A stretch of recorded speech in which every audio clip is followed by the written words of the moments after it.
Leviathan is the biggest and baddest new roller coaster to open up down in Australia. It's located at SeaWorld in Surfers Paradise in Queensland, and it was designed by the Gravity Group, who are known for the world-class wooden roller coasters, and this one is no exception. What a spectacular creation. It exceeded my expectations in every single way. As good as the roller coaster is, the presentation of this thing is also spectacular. It has some amazing theming. In this review, I'm going to be talking about this entire ride experience. I'll walk you through the queue, talk about the station, we'll go through the different moments in the layout, and of course give some final thoughts at the end of the video. But just as an overview, so the ride opened at the very end of 2022. I rode it about 3 months later, so it hadn't been open for very long at all, which is good because, you know, it's a wooden roller coaster. Typically, the newer it is, the smoother it is. So I had the benefit of riding this thing when it was still like all fresh wood. It ran like a dream. I am curious to see how it'll hold up over time, but I'll get to that a little later. The ride is located towards the front of the park. It replaced the old Aero Loop Screw Sea Viper. It closed in 2014. They were building this thing for quite some time. I know it went through numerous delays. This coaster was a long time coming, but I like to think that it was worth the wait because this thing has a presence the second you walk up to it. I absolutely love this entrance. So you essentially have this big giant hedge that's right over the first overbank turn on Leviathan. You have this really cool like Atlantean arch, the name right overhead, and these two massive statues on either side. So they're like warriors from Atlantis. They have their tridents pointed down at you, and these things are huge. I was so blown away, and it's all part of this big like Atlantis themed section that SeaWorld's done here. There's also the Trident flat ride that's kind of like a mini Starflyer. Gives great views of Leviathan. I actually highly recommend riding it just for that. And before even getting into the queue or ride experience, I just want to say how cool I think it is that SeaWorld even went ahead and built a wooden roller coaster, because when you think about it, Australia is a land of mostly steel coasters. Pretty much the only wooden ones you get are the Scenic Railway down in Melbourne, which is the second oldest roller coaster in the world. And then you have the wooden Wild Mouse at Luna Park Sydney, which is standing but not operating. So the wood coaster collection is very, very small. I imagine that for a lot of the locals, they didn't really know what a wooden coaster would feel like. And so having this big, modern, innovative creation open up here at SeaWorld, I think probably just completely changes the perception of what a wooden roller coaster can be. Now, when you pass through this entrance, you'll see a majority of the queue is right here in this big circle, located directly in the center of the ride, so you see the track literally going all around you. There's some emblems here on the wall. You can see some rock work on either side. And what they'll do is they'll hold you before you enter the indoor portion of this queue, so you don't see it until you're about to enter the station. There's 24 passengers per train, so they'll hold 24 riders here. The door will slide open, and then you enter this cavern. And this is just so freaking cool. You absolutely feel like you're in an underwater tunnel or cave. And there's some really ominous like audio cues to help set a tone. And then you climb up some stairs, and that's when you enter your station, and it's a total reveal. In my opinion, this is the coolest roller coaster station on the planet. By far. It is so well themed, and it is story central. You have extremely high definition screens on all sides that are integrated with this rockwork. So it actually makes you feel like you're in an underwater cave. And then you have the Leviathan, who is swimming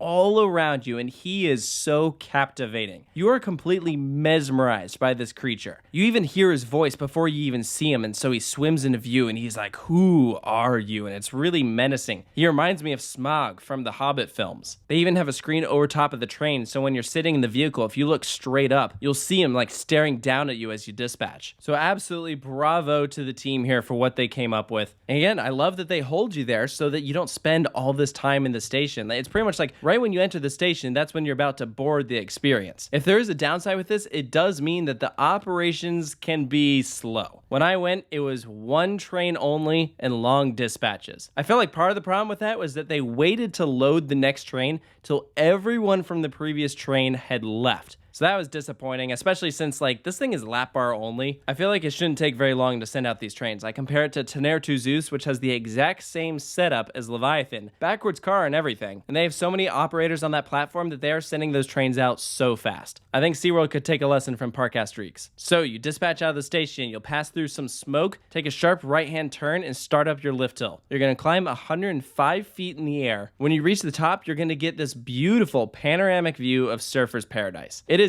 absolutely stunning. The location of this park is incredible. You turn to the right and plunge down your drop. An exact angle of descent for this thing has not been released to my knowledge, but it felt pretty steep. You get some great floater airtime, especially in the back. You'll twist sharply to the right, banking downwards, rise up suddenly, twist into your first ejector airtime pop, turn quickly to the right, and then you'll go into a twisted double down. And that is so sick. You get ejected on both sides so quickly. And it's motions like this that is pretty much the theme of Leviathan. Like, you rarely get any just like straight normal hills. Everything is twisted to one side. You'll fly past some hand and head choppers. There are lots of those during this experience. You'll get ejected upwards and then bank into this massive floater hill. This passes over the first drop. And I think that's great because while most hills on this thing are ejector, this gives you a break and gives you some floater air. So it feels a lot more graceful. So it's a nice change of pace. You'll then go into an overbank. This one goes right up against the queue. That's one of those moments that you're most likely to see while you're waiting in line. You'll twist to the right and then to the left, passing under the first drop, just in this absolute mess of wood here. And everything's just happening so fast that you have no idea where you're about to go next. Like, this is a very hard ride to keep track of because there's so much track in a tight space. It reminds me of Boardwalk Bullet at Kima Boardwalk in Texas. If you're familiar with that ride, you know how twisted it is and how much coaster track is in that tight, tiny space. This is Australian Boardwalk Bullet. As you pass to the right, you're going to go through another twisted ejector airtime hill. Now you're going to the left, and you're literally threading between two other sections of track. There's another smaller ejector airtime hill, then you go into a larger drop. This one twisting you to the left and then immediately to the right, past a ton more hand choppers, and then you have 3 ejector hills all in a row. That's actually a rarity because, again, most hills on this thing are twisted. So the fact that you have 3 right in a line is nice, and then that's when you swiftly turn into the brake run. Leviathan does not let up from start to finish. You will not catch your breath until you hit the final brake run. There is no downtime, no dead space. It doesn't go on for too long. Every moment on this ride is there for a reason. Everything about this layout just works. I think you'd have to be crazy to not regard Leviathan as one of the world's best wooden roller coasters. And it was interesting because going into Australia, we definitely expected DC Rivals to be our favorite roller coaster there. But this thing just exceeded our expectations that actually this one ended up being our favorite. And it seems like most Australian coaster enthusiasts actually agreed with us. We talked to a bunch who all said that they liked Leviathan more than DC Rivals as well. That just shows how good this thing is. And I haven't even talked yet about the backwards experience. It isn't upcharged. You're gonna have to pre-book it on the Village Roadshow app. They will not let you just hop in the back row if you haven't paid for it, even if it's empty. And most of the time, it's empty. And that leads me to my point that I believe the backwards seat is overpriced. And I believe that's why it goes empty most of the time. Because I think that they should charge for it. Just because there's only 2 seats, there's going to be a lot of demand for it if it's free. I think you could get away with charging like $15 for it, and I think then you'd probably have more people that'd be willing to pay for it. So I don't know. It's still a fairly new ride, so maybe we'll see the price drop over time. I know at Teneriffe Zeus, they originally charged for the backward seat, but as of right now, it's free. And if it's working for them, then I mean, who knows? Maybe SeaWorld will do it too. I did think that the backwards experience on this thing was absolutely crazy. It is wild from start to finish. That being said, I did prefer Teneriffe Zeus at Parc Asterix backwards. My reasoning is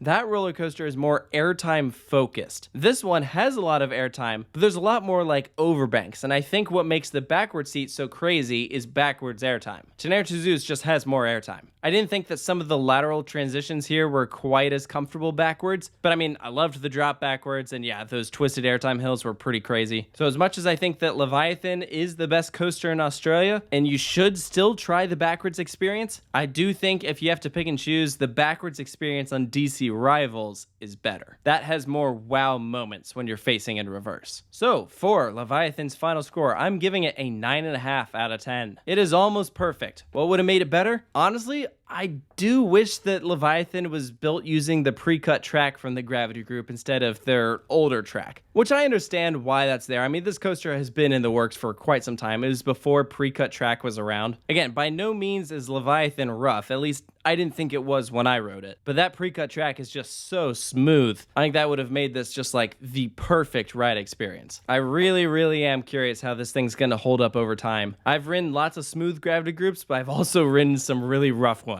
Looking at you, Hades 360. So as long as SeaWorld continues to maintain this thing and take care of it, I think we should be okay. That's why I was glad to get it on this thing early on, because you never know. But I absolutely recommend going out to SeaWorld Australia and experiencing this thing. It's a ton of fun. fun. Go get lots of rides in on it. The line can get long because, like I mentioned, slower operations, and if you go when it's on one train, I mean, you'll be waiting a while, but it's worth it. It's so intense, so well paced, and the theming is just out of this world. We heard from the team at Village Roadshow that the standard of theming that has been set for Leviathan is how the new Wizard of Oz area at Warner Brothers Movie World is going to be. That's the type of theming we can look forward to there. So let me know down in the comments below if you've experienced Leviathan at SeaWorld Australia, what you thought of it, if you're planning a trip out there, if you're excited to experience it, and of course stay tuned for more coaster reviews here at Coaster Studios, and I'll see you next time.